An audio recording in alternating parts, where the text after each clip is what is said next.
জয়ের সরণিতে ফিরতে মা কালীর শরণাপন্ন নাইট বাহিনী। 2024 আইপিএলের দুর্ধর্ষ ফর্মে রয়েছে কলকাতা নাইট রাইডার্স দল। প্রথম 3 ম্যাচেই এসছে দুর্দান্ত জয়। তবে চতুর্থ ম্যাচে চেন্নাই সুপার কিংসের বিরুদ্ধে হারার পর বেশ কিছুটা চাপে পড়ে যায় গৌতম গম্ভীর, শ্রেয়স আইয়ারের দল। তাই এবার জয়ের সরণিতে ফিরে আসতে কালীঘাটে পুজো দিতে গেলেন কলকাতা নাইট রাইডার্সের তারকা ক্রিকেটাররা। প্রসঙ্গত বর্তমানে 4 ম্যাচ খেলে 3টিতে জয় নিয়ে মোট 6 পয়েন্ট নিয়ে লিগ টেবিলে দ্বিতীয় স্থানে রয়েছে কলকাতা নাইট রাইডার্স দল। শীর্ষে থাকা রাজস্থান রয়্যালসের পয়েন্ট সংখ্যা 5 ম্যাচ খেলে 8।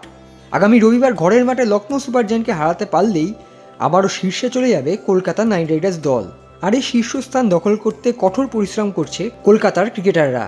প্রসঙ্গত আইপিএলে আগামী 5টি ম্যাচ কলকাতা নাইট রাইডার্স দল খেলবে ঘরের মাঠে। ইডেন গার্ডেন্সে পরপর 5টি ম্যাচ খেলার সুবাদে কলকাতার সমর্থকদের পাশে পাবেন নাইট বাহিনী।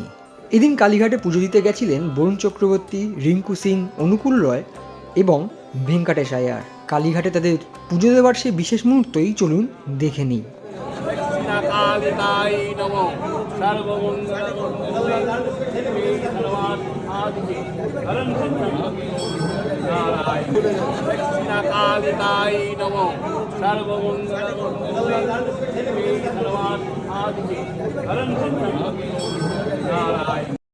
Extra time.